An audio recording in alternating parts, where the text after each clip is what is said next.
Welcome to Bespoke Diaries. Today's article is on how blockchain and cryptocurrencies can reduce food inflation. Number 1, by Svit, Svitlo, founder, author, SVET Rating, Economics, USA. The latest statistical data shows that food inflation is a major economic issue in many countries around the world.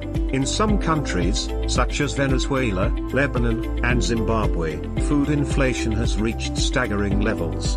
Venezuela, 450%; Lebanon, 304%; Zimbabwe, 256%; Argentina, 118%; Iran, 78.5%; Egypt, 60%; Turkey, 53.92%; Pakistan, 39.49%; Hungary, 29.9%; Nigeria, 24.82%. Food inflation by states. There are a number of factors that have contributed to the rise in food inflation worldwide. One factor is the sharp increase in energy prices. The war in Ukraine has caused energy prices to surge, which has had a knock-on effect on the price of food. Another factor that has contributed to food inflation is the level of food industry monopolization in those countries.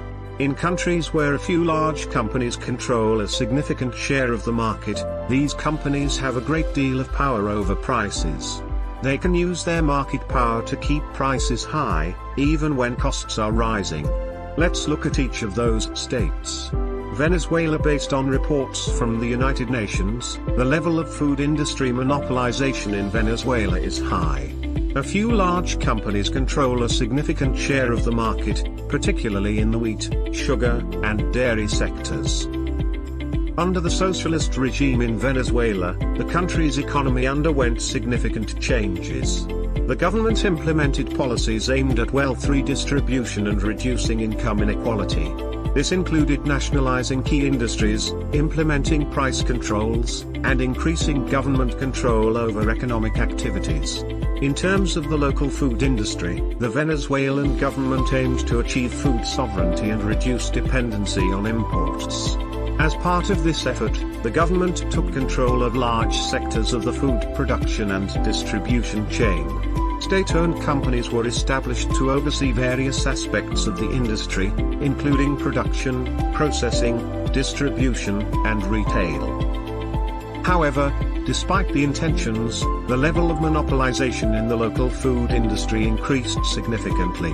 The government's control over the industry led to a concentration of power and limited competition. State-owned enterprises dominated the market, resulting in limited choices for consumers and reduced incentives for private sector investment and innovation. The monopolization of the food industry also had negative effects on production and supply. Mismanagement, corruption, and inefficiencies within state-controlled companies contributed to a decline in agricultural productivity. As a result, Venezuela became heavily reliant on food imports, leading to shortages, high prices, and increased dependency on foreign markets.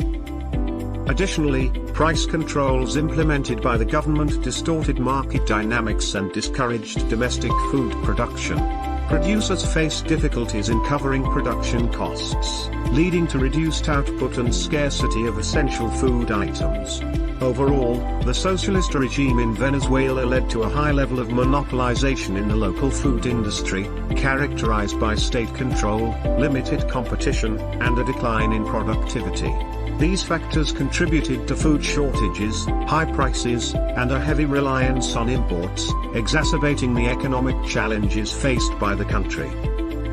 Lebanon. According to a 2022 report by the World Bank, the level of food industry monopolization in Lebanon is among the highest in the world.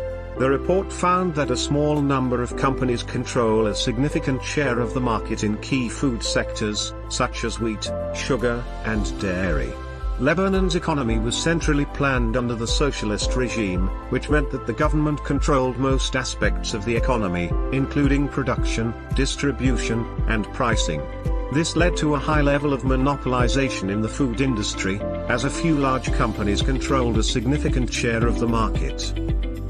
The structure of the food industry under the socialist regime was as follows. The government owned and operated a number of food production and processing facilities. State-owned enterprises. The government also owned and operated a number of state-owned enterprises, SOEs, that were involved in the food industry. Private companies. A small number of private companies were also involved in the food industry, but they were subject to government regulation. The level of monopolization in the food industry was high under the socialist regime. A few large companies, such as the Hariri Group and the Avakhdid Group, controlled a significant share of the market. This was due to the government's policies, which favored these companies and made it difficult for new companies to enter the market. Since the end of the civil war, Lebanon's economy has become more market-oriented. The government has privatized some state-owned enterprises and reduced its involvement in the economy. This has led to a decrease in the level of monopolization in the food industry, but it is still relatively high. There are a number of factors that contribute to the high level of monopolization in the contemporary food industry in Lebanon. These include the small size of the market. Lebanon is a small country with a population of only about 6 million people. This makes it difficult for new companies to enter the market and compete with established players. The high cost of entry. The cost of entry into the food industry is high, due to the need for specialized equipment and facilities. This makes it difficult for new companies to enter the market. Government policies. The government still plays a role in the food industry, and its policies can favor the established players. For example, the government has been criticized for providing subsidies to large companies, which gives them an unfair advantage over smaller companies. Zimbabwe. In 2022, Zimbabwe had the second highest food inflation in the world, with prices rising by over 256%. This was due to a number of factors, including the country's economic crisis, the collapse of the Zimbabwean currency, and the high level of food industry monopolization. A few large companies control a significant share of the market, particularly in the wheat, sugar, and dairy sectors. The history of Zimbabwean food industry monopolization can be traced back to the early 1980s, when the government implemented a number of policies that led to the concentration of power in a few large companies. These policies included the nationalization of some food processing companies, the granting of import licenses to a select few companies, and the imposition of price controls on basic food items. As a result of these policies, a small number of companies came to control a large share of the market for basic food items. These companies included Inska Africa, National Foods, and Delta Corporation. These companies were able to use their market power to set high prices, which contributed to food inflation. The level of food industry monopolization in Zimbabwe has increased in recent years. This is due to a number of factors, including the privatization of state-owned companies, the withdrawal of foreign investment, and the government's failure to enforce competition laws. The Zimbabwean government has taken some steps to address the problem of food industry monopolization. These steps include the introduction of competition law and the creation of a competition authority. However, these steps have so far been largely ineffective. There are a number of other reasons why food inflation is so high in Zimbabwe. Economic mismanagement. Zimbabwe's economy has been in a state of decline for many years, due to a combination of factors including government mismanagement, corruption, and the country's enclosure in 2020 to 2021. This has led to a decrease in agricultural production, as well as an increase in the cost of imports. Currency devaluation. The Zimbabwean dollar has been devalued significantly in recent years, making imports more expensive. This has also led to an increase in the cost of transportation and other services, which have a knock-on effect on the price of food. Global food shortages. The global food supply has been disrupted by a number of factors, primarily by the war in Ukraine. This has led to an increase in the price of food on the world market, which has been felt in Zimbabwe. Government policies. The Zimbabwean government has implemented a number of policies that have contributed to food inflation. For example, the government has imposed price controls on some food items, which has led to shortages and an increase in the black market price. Argentina. The level of food industry monopolization in Argentina is high. A few large companies control a significant share of the market, particularly in the meat, dairy, and cereal sectors. For example, the 4 largest meat packing companies in Argentina control about 80% of the market. This level of concentration gives these companies a great deal of power over prices and product availability. The history of Argentina's food industry monopolization can be traced back to the early 20th century when a small number of companies began to dominate the market for basic food items. These companies included Bunge & Born, Molinos Rio de la Plata, and Alpargatas.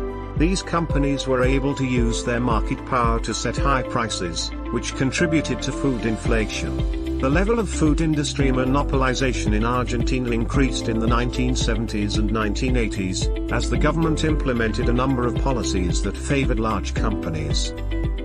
The history of Argentina's food industry monopolization can be traced back to the early 20th century when a small number of companies began to dominate the market for basic food items. These companies included Bunge & Born, Molinos Rio de la Plata, and Alpargatas. These companies were able to use their market power to set high prices, which contributed to food inflation. The level of food industry monopolization in Argentina increased in the 1970s and 1980s, as the government implemented a number of policies that favored large companies. The history of the Iranian food industry monopolization can be traced back to the period following the 1979 Islamic Revolution in Iran. After the revolution, the Iranian government initiated various economic policies, including the nationalization of industries and the establishment of state-controlled entities. In the 1980s, during the Iran-Iraq War, the government implemented policies that aimed to ensure food security and stabilize the economy. These policies included the establishment of state-owned enterprises involved in food production, distribution, and importation. The government monopolized key sectors such as wheat, rice, sugar, and cooking oil, among others. Over time, these state-controlled entities expanded their influence and control over the food industry. They enjoyed preferential treatment, such as access to subsidized resources, favorable import regulations, and government protection against competition. This led to a concentration of power and a lack of market competition, resulting in monopolistic practices within the food industry. In recent years, there have been some efforts to liberalize the Iranian economy and reduce the monopoly power in certain sectors, including the food industry. However, significant challenges remain, and breaking the grip of monopolies requires comprehensive reforms and structural changes to promote competition, enhance transparency, and encourage private sector participation. Egypt. The history of Egypt's food industry monopolization can be traced back to the early 20th century when a small number of companies began to dominate the market for basic food items. These companies included Misa Group, Al Aram, and Mansour Group. These companies were able to use their market power to set high prices, which contributed to food inflation. The level of food industry monopolization in Egypt increased in the 1970s and 1980s, as the government implemented a number of policies that favored large companies. Here are some of the most well-known companies that have been accused of monopolizing the Egyptian food industry. Misa Group. This is a state-owned conglomerate that is involved in a wide range of businesses, including food processing. Misa Group is the largest food company in Egypt, and it controls a significant share of the market for basic food items such as wheat flour, sugar, and cooking oil. Al Aram. This is a privately owned company that is involved in a wide range of businesses, including media, tourism, and food processing. Al Aram is the second largest food company in Egypt, and it controls a significant share of the market for pasta, biscuits, and packaged foods. Mansour Group. This is a privately owned company that is involved in a wide range of businesses, including food processing, retail, and real estate.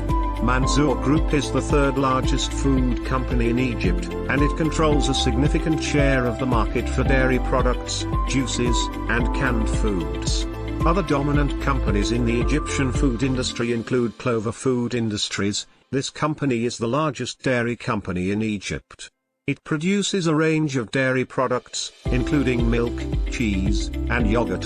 El Mayala Sugar Company. This company is the largest sugar producer in Egypt.